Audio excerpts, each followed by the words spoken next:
Life India TV news. Bhiwandi तालुक्यातील ग्रामपंचायत गोवेच्या उपसरपंचपदी सौ पूनम निलेश पाटील यांची बिनविरोध निवड करण्यात आली. गोवे ग्रामपंचायतीच्या उपसरपंच कविता तुषार पाटील यांनी आपल्या पदाचा राजीनामा दिल्यानं हे पद रिक्त झाले होते. रिक्त झालेल्या उपसरपंच पदासाठी ग्रामपंचायत कार्यालयात सरपंच पूजा सागर पाटील यांच्या अध्यक्षतेखाली विशेष सभा पार पडली. या सभेत पूनम निलेश पाटील यांची उपसरपंचपदी बिनविरोध निवड जाहीर करण्यात आली. या प्रसंगी गावातील ग्रामस्थ, आजी माजी सरपंच, उपसरपंच, ग्रामपंचायत सदस्य, विविध क्षेत्रातील मान्यवर, नातेवाईक मोठ्या संख्येनं उपस्थित होते.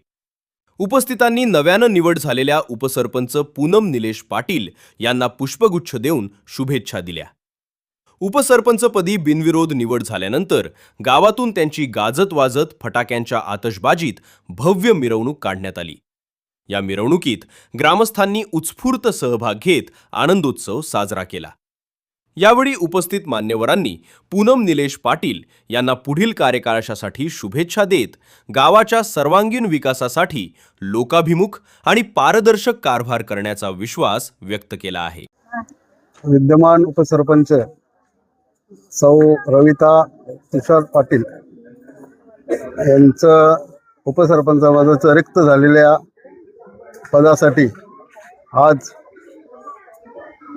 या गावच्या सरपंच पूजा पाटील यांच्या मार्गदर्शनाखाली आणि यांच्या खऱ्या अर्थाने यांच्या एक प्रकारे त्यांनी केलेल्या कामाच्या जोरावर आज सौ पूनम निलेश पाटील यांची गोवेगावच्या उपसरपंचपदी निवड झाल्याबद्दल मी त्यांना सर्वप्रथम शुभेच्छा देतो. त्याचबरोबर सरपंच पूजा पाटील आणि त्यांचे सर्व सन्माननीय ग्रामपंचायत सदस्य आणि त्याचप्रमाणे ह्या गावातील सर्व वरिष्ठ पदाधिकारी आणि ग्रामस्थ यांनाही मनापासून धन्यवाद देतो. कारण जो विश्वास आपण गावच्या सरपंच आणि सर्व सन्माननीय सदस्यांवर ठेवलेला आहे, त्यांच्या विश्वासाला कुठेही तडा न जाता आज खऱ्या अर्थाने गावाचा विकास करण्याचे काम सुरू आहे. मी सौ पूनम पाटील यांना सांगू इच्छितो की मागील ज्या उपसरपंच होत्या त्यांनी जे काम केलेलं आहे, सन्माननीय सरपंच पूजा पाटील यांच्या नेतृत्वाखाली आणि मार्गदर्शनाने ती कामं कशा प्रकारे पुढे नेता येईल याचा तुम्ही आजपासूनच ध्यास घ्यावा. विकास कामाबद्दल जर बोललं तर माजी केंद्रीय मंत्री सन्माननीय कपिलजी पाटील साहेब यांच्या आशीर्वादाने आणि प्रेरणेने आणि सहकार्याने नेहमी गावच्या विकासासाठी त्यांचं वेळोवेळी सहकार्य असतो. बरीचशी कामं या गावामध्ये वेळोवेळी झालेली आहेत. जलजीवन मिशन असो, सिमेंट कॉन्क्रीट रस्ता असो, ड्रेनेज लाईन असो आणि आताच सरांनी सांगितल्याप्रमाणे खऱ्या अर्थाने ज्या ठिकाणी आपण स्मशानभूमी आहे त्याच्या बाजूला जेव्हा जातो आपण त्यावेळेला जो स्मशानभूमी घाट असेल आणि समोरचं मैदान असेल, असं एक चांगल्या प्रकारचं आणि जनतेच्या नजरेत येणारं काम त्यांनी हाती घेतलेलं आहे आणि ते लवकरच पूर्णत्वास येईल अशा प्रकारची ग्वाही त्यांनी दिलेली आहे.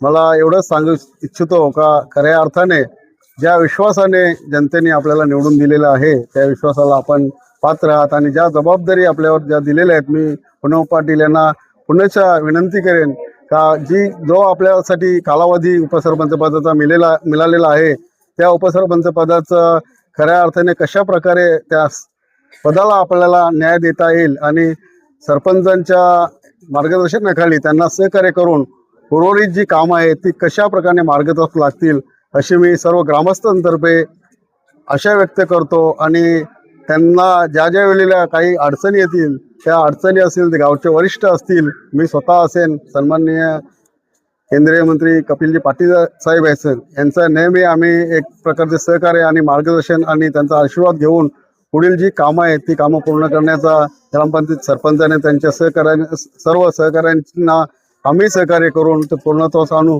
अशा प्रकारचं एक आशा व्यक्त करतो.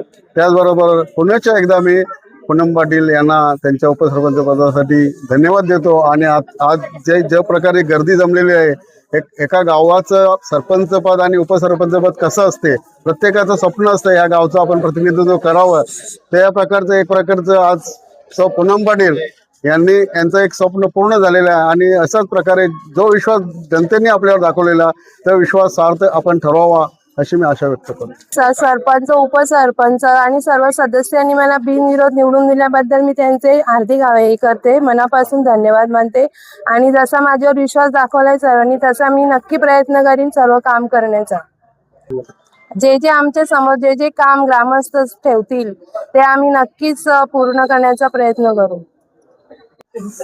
गोवेगावच्या विद्यमान सरपंच कविता तुषार पाटील यांच्यानंतर त्यांचा राजीनामा घेऊन आता नवोदित उपसरपंच पूनम निलेश पाटील यांना आजच त्या पदावर विराजमान झाले आहेत.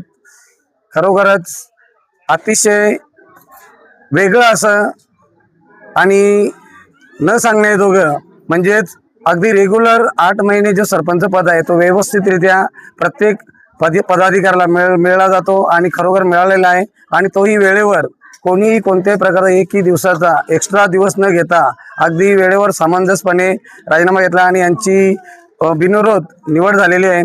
खरोखर आत्ताच आम्ही 10 कामं केलेली आहेत. तसेच जेव्हा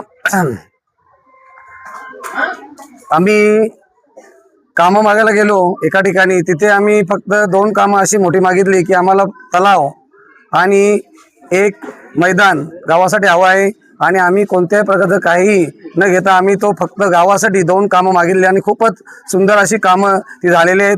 त्या पाठीमागेच जवळजवळ 10 कामं आता लगातार केलेली आहेत आम्ही. आणि कामं 2.5 वर्ष आणखी बाकी आहेत. कोणतीही कामं आम्ही बाकी ठेवणार नाही अशी मी सर्वांना ग्वाही देतो. आणि सरपंचसुद्धा या सरपंचसुद्धा या पदाला न्याय देतील. तसेच माननीय केंद्रीय मंत्री कपिलदादा पाटील यांच्या आशीर्वादाने आम्हाला कामंसुद्धा दिली जातात. आणि संपूर्ण गावामध्ये कामं हे की आम्ही ठेवणार नाही अशी आम्ही सर्वांच्या वतीने ग्वाही देतो. आणि धन्यवाद. माझी जाव पूनम पाटील निलेश पाटील यांची पत्नी जी सरपंच पदावर विराजमान झालेली आहे उपसरपंच पदावर, आम्हाला फार आनंद झालेला आहे. आमच्या रिलेशन मध्ये आमची जाव आज कार्याला करणार आहे सुरुवात. आणि तिला गोव्या ग्रामस्थ इथं नातेवाईक सगळ्यांनी सहकार्य करावा आणि तिला प्रोत्साहन द्यावा आणि तिच्या कामाला दुजोरा द्यावा. ती पुन्हा कामाला सुरुवात करणारच आहे. आणि महिलांना किंवा महिला विकासकडे पण लक्ष द्यावा. धन्यवाद.